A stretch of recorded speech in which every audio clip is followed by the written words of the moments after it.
Hello বন্ধুরা, welcome back to my channel. কেমন আছেন সবাই? আশা করি সবাই ভালো আছেন এবং সুস্থ আছেন। আমরাও ভালো আছি। আপনাদের সবাইকে মাধুর আরেকটি নতুন ব্লগে অনেক অনেক স্বাগত জানাই। আর আজকে এই ব্লগটি যে যেখান থেকে দেখছেন সবাইকে সাথে নিয়ে সঙ্গে নিয়ে ব্লগটি আমি এখান থেকে স্টার্ট করলাম। আই হোপ আজকের এই ভিডিওটি আপনাদের কাছে একটু হলেও ভালো লাগবে। সম্পূর্ণ ভিডিওটি দেখার জন্য অনেক অনেক অনুরোধ রইল। আজ হচ্ছে বৃহস্পতিবার, এখনে বাজে ঘড়িতে সকাল 6:30। আর আজকের ব্লগটি আমি সকাল 6:30 থেকে স্টার্ট করলাম। তো ঘুম থেকে উঠেই যা আশিবাসি আছে সেগুলো সেরে নেব। আর প্রত্যেক দিনই আগে এসবই করে নিই। দেখেন যা বাইরের কামটা থাকে ওটা আগে সেরে তারপরে ভিতরে যা করার থাকে ওগুলো স্টার্ট করি। তো আজকে চলেন আপনাদের সাথে আমার রুটিনটা কী দিনভরটা সবটাই শেয়ার করবো। আশা করছি ভালো লাগবে। তো ওদিকে দেখেন বাসি উঠোনটা ঝাড়ু দিয়ে ভালো করে ধুয়ে নিলাম। আর যেহেতু এখন গরমের দিন, কখন বর্ষা কখন ঝড় কখন কি হয় তার কোনো ঠিক নেই। ওর জন্য তো প্রত্যেক দিন এখন ধুয়ে দিতে হয়, না হলে না ধুলো ধুলো সম্পূর্ণ জায়গাতে ভর্তি হয়ে থাকে। ওর জন্য আগে ঘুম থেকে উঠে ওই কামটা আগে করে নিই। মার কাছ থেকেই শেখা, ঘুম থেকে উঠে আগে দুয়ারে জল দেয়া, পোছ দেয়া, গোবর ছড়া দেয়া। কিন্তু এখন গ্রামগায় থাকি না, যেহেতু টাউনে যতটুকু জায়গা পোছ তো দেওয়া হয় না, তারপর গোবর ছড়াটাও দেওয়া হয় না, তার জন্য তো একটু ধুয়ে দিই সকাল হলে। তা ও সমস্ত কিছু মার কাছ থেকেই শেখা। যাই কিছু করছি না করছি একটু একটু করে মার কাছ থেকে দেখে দেখেই শিখেছি। হয়তো নিজে হাতে কোনোদিন করিনি, কিন্তু করতে বলেও নি, তাহলেও যাও কাম শিখেছি সব কিছুই মার কাছ থেকে দেখে দেখেই শিখেছি। মা এমন করতো অমন করতো। তো চলেন এদিকে দেখেন বাইরের কাম তো আমি সেরে নিয়েছি, এখন চলে আসলাম গ্যাসটা পুছতে। আর রাতে না আজকে গ্যাস পুছিনি, কেন বলুন তো, গ্যাসটা পোছারই সময় পাইনি। আর ঘরটা পুছে নিয়েছিলাম বৃহস্পতিবার, তো সব দিন বৃহস্পতিবারেই পুছি, কিন্তু আজকে আর পুছবো না, কালকে পুছে নিয়েছিলাম। কালকে পুছে নিয়েছি তারও কারণ আছে, ছেলেটা বাড়িতে ছিল না, ওর বাবার সাথে গিয়েছিল আমাদের দোকানে। তো এই ফাঁকেই সব কিছু আমি সেরে নিয়েছিলাম। খালি গ্যাসটা পুছতে বাকি ছিল রান্নার পরে, আর ওটা পোছা হয়নি। আর যা গরম পড়েছে, প্রচণ্ড গরম পড়েছে। গরমে না কিছু করতেও ইচ্ছা করে না, জানেন না। ঘুম থেকে উঠলে যত রোদ ওঠে ততই কাম করতে কেমন যেন একটু ঢিলা হয়ে যায়। তার জন্য তো চেষ্টা করি যত সকাল সকাল পারি ওঠার। কেন বলুন তো, সকাল সকাল উঠে কামগুলো করলে তাহলে আর কোনো অসুবিধা হয় না, সব কিছুই সময়ের মধ্যে সেরে নেওয়া যায়। তারপর চলে আসলাম, দেখেন বাসন কটা জায়গায় রেখে এই যে চাউলের ড্রামে দেখছেন এই চালটা না সরে এসেছে, বাড়তি হয়েছে, সরে এসেছে করলে ভুল। তো চাউলটাও আনতে হবে, তো অনেক দিনই হয়েছে চাল ধোয়া ড্রামটা ধোয়া হয় না, তো ভাবলাম যে আজকে একটু পরিষ্কার করে নিয়ে আসবো। তার জন্য তো দেখেন ওখানে ড্রামটা পুরো খালি করে নিয়েছি। আর ওই যে সকালের যা হালকা হালকা ডাস্টিং থাকে ওটাও একটু একটু করে সেরে নিচ্ছি। কেন কি এই সব কামও সাথে সাথে না করলে পরে আর করা হয় না, ওর জন্যতে। দেখেন এই যে মাসের শেষ, এখন চাউলও আনতে হবে। আর এখন আবার কত টাকার ব্যাপার, এই মাসটা সরতে গেলে চাউল গ্যাস কত কিছুই না আনতে হয়। সেদিনই একটা গ্যাস রেখেছিল, আবার দেখেন ওর মধ্যে চাউলটাও সরে গিয়েছে। চাউলটা আনতে বলে দিয়েছি, যদি আজ না আনে তাহলে কাল আনবে। তাও চাউলটা সরে গিয়েছে, তাহলে কি হবে। আরও অনেক জায়গায় চাল আমি রেখে দিয়েছি, যেমন আমি যখন ভাত রান্না করি তখন না এক মুঠ চাল তুলে রাখি। কেন কি সবাই বলে, বাড়িতে ছোটোবেলাতে দেখে এসেছি মাকে অমন রান্না করতে যেত, তার আগে না চাল একটু তুলে রাখতো। বলে কি যখন কিছু না থাকবে তখন দেখবি ওই চাউলটাই কামে আসবে। এর জন্য তো যখন আমি ভাত রান্না করি তখন যে চালটা নিই না, চালের থেকে অল্প কিছু করে চাল তুলে রাখি। ওই করে করে রেখে দিয়েছি, অনেকটাই হয়েছে। তো যদি আজ কি কালের মধ্যে না আনে তাহলে ওই চালটাই রান্না করতে থাকবো। নিয়ে আসবে, যে সময় পেলে নিয়ে আসবে, উনি একা মানুষ তো, তারপরে দোকানটাও রয়েছে, ওর জন্য তো ওনাকেও কিছু জোর করে বলতে চাই না। তো নিয়ে আসলে তখনই ঢেলে রাখবো। তো এই যে দেখেন স্বামীর ইনকাম যদি কম হয় তাহলে বউদের একটু বুঝে শুনেই চলতে হয়। কটা বানিয়ান ছিল দেখেন হোয়াইট কালারের, তো ওগুলোতে সব জ্বালা দিয়ে দিচ্ছি। ব্লু দিয়ে দিলে ওগুলো দেখতেও সুন্দর দেখা যায়, আর বাচ্চা কাচ্চা তো এটা ওটা লাগিয়ে দেয়, ওর জন্য তো সেদিনই দেখেন অনলাইন থেকে অর্ডার করে দিয়েছিলাম, তো অবস্থাই নেই, যখন যা খায় তখন সেটা লাগিয়ে দেয়। তারপরে এদিকে দেখেন স্নান দিনান সেরে চলে আসলাম, সকালে টিফিনটা করে দেবো। তো এখানে করে দেবো একটু উপমা। তো দেখেন এই যে চপারটা কিনেছিলাম, চপারটা যখন কিনেছিলাম কোনো কামেই লাগাতাম না, কিন্তু দেখে কিনে ফেলেছি। করেছিলাম। এখন দেখলাম যে বাচ্চাটা হওয়ার পরে কামটা একটু শীঘ্রই করার জন্য ওটা আমি ইউজ করা ধরেছি। তো আমাকে ওটা ইউজ করতে না খুবই ভালো লাগে। যখন পেঁয়াজটা একটু বেশি কাটতে হবে, কোনো কিছু বেশি পরিমাণে কাটতে হলে তখনই ওটা ইউজ করে নিই। আর খুবই ইউজফুল, আপনারা চাইলেও কিনতে পারেন। আজকে সকালবেলা টিফিনে উপমাটাই দিচ্ছি, আর বেশি কিছু করছি না। গরমের ভিতরে কিছু খেতে চায় না, বাচ্চাটা তো খায়ই না। আর সেদিন বলেছিলাম না যে ওকে নিয়ে ডাক্তারের কাছে গিয়েছিলাম, ওকে নিয়ে ডাক্তারের কাছে যাব বলেছিলাম, কিন্তু আর গেলাম না। কেন বলুন তো? ও কিছুই খেতে চাচ্ছে না। সবাই বলছে গরমের জন্য খেতে চাচ্ছে না, কেউ কেউ বলছে ওকে কিমড়ি হয়েছে, কি হয়েছে আমি বুঝতেই পারছি না।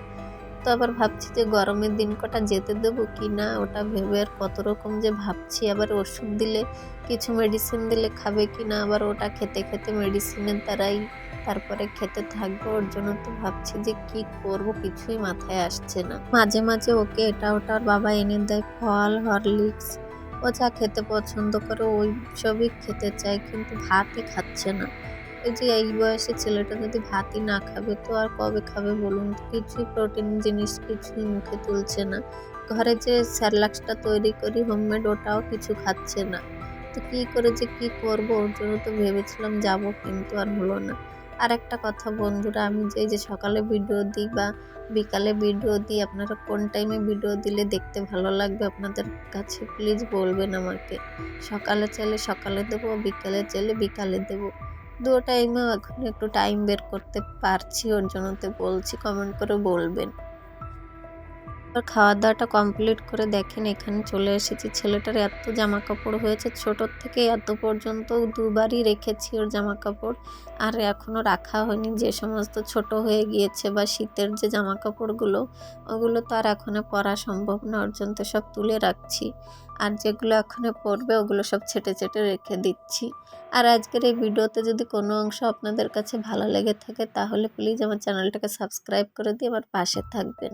আর যারা যারা করে দিয়েছেন তাদেরকে অসংখ্য ধন্যবাদ আমার এই ছোট্ট পরিবারের মেম্বার হওয়ার জন্য।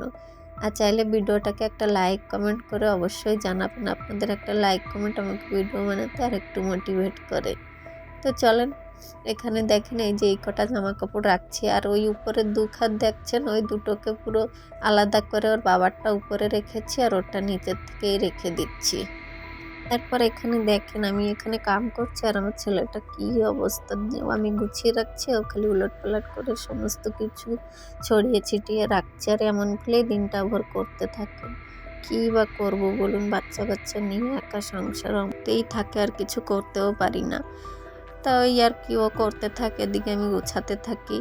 তারপর চলেন, আজকে প্রচণ্ড গরম পড়েছে, ফ্যানটা লাগিয়েছি কিন্তু কিছুই কাম দিচ্ছে না, ঘেমে পুরো ঝোল হয়ে গিয়েছি।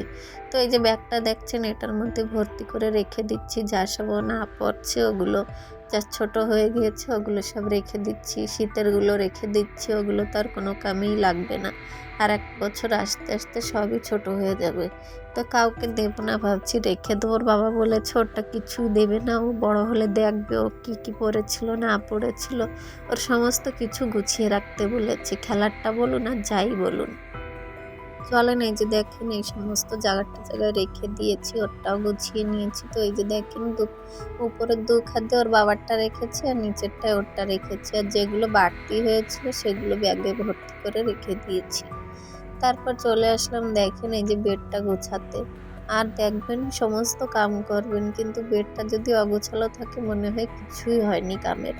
তো সব দিনই চেষ্টা করি, কিন্তু কি করব বলুন, ওই বাইরের থেকে এসে ভিতরে এসে শোবে সকালবেলা, আর উঠতে উঠতে ৯টা, ওর মধ্যে আমার সমস্ত কাম কাজ হয়ে যায়, তারপরেই আমি আসি বেডটা তুলতে। আর দেখবেন বেডটা যদি অগোছালো থাকে তা ঘরের সৌন্দর্যটাই খারাপ দেখা যায়। তো ঘরের বেডরুমের সৌন্দর্যটাই হচ্ছে বেড। তো বেডটাই একটু দেরিতেই গুছাতে হয় আমার প্রত্যেক দিন। তারপরে যে সকালে ডাস্টিংটা আছে, রান্নাঘরেরটা কিছু কিছু করে তো করে ফেলেছি, কিন্তু বেডরুমেরটা রয়ে গিয়েছে, তো ভাবলাম যে একটু হালকা হাতে করে ফেলি। রোজ একটু করে দেখবেন ক্লিনিংয়ের কামটা করে ফেললে বা করে রাখলে তাহলে একবারে ঝামেলাটা আসে না ডিপ ক্লিনের। তো আমি তো প্রত্যেক দিন করে রাখি, কেন কি বাচ্চা কাচ্চা নিয়ে তো সম্ভব না ২ দিন পর পর ঘর ঝাড়া, ওর জন্যতে। তো ওই যে ছেলেটা খেলতে রয়েছে আমাদের ওই সাইডের বাড়ির মনাদের সাথে, তো ওখানে খেলতেছে বলেই আমি এই ফাঁকে সমস্ত কাম করে নিচ্ছি, না হলে না ও যা উৎপাত করা শিখেছে, স্টানটাকে নড়াবে কি কি করতে থাকবে, ওর মাথায় যা আসে সেটাই করতে থাকে, আর যেখানে দেখবেন সেখানেই ওর খেলারটা। তো চলুন, এদিকে আমার বেডটা গোছানো কমপ্লিট, ডাস্টিংও সেরে নিয়েছি। তারপর চলে আসলাম, দেখেন যা রোদ উঠেছে, রান্নাটাও করতে বাকি এখন দুপুরের। আর আজকে না সকাল সকাল রান্নাটা করিনি, কেন বলুন তো, প্রচুর কাম ছিল আজকে। ওই যে জামা প্যান্টগুলো বাছতে গিয়ে আজকে দেখেন অনেকটাই বেলা হয়েছে, আর এই রোদের মধ্যে আর এই গরমের ভিতরে আমার রান্না করতে হয়েছে। তো এই যে দেখেন এখানে আমি আজকে সয়াবিনের তরকারিটা করছি।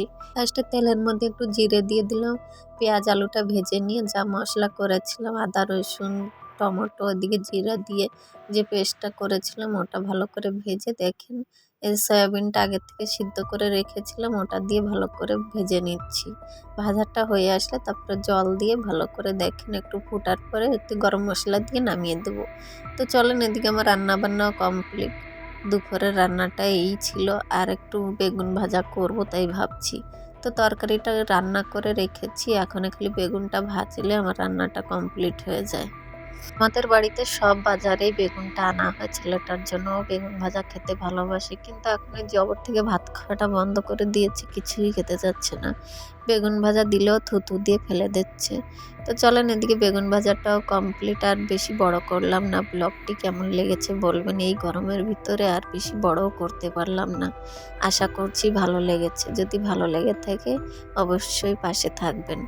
আর এই যে দেখেন আমার কোলে আমার ছেলেটা বসে কি করছে। তো চলেন, সবাই ভালো থাকেন সুস্থ থাকেন, দেখা হচ্ছে আরেকটি ব্লগ।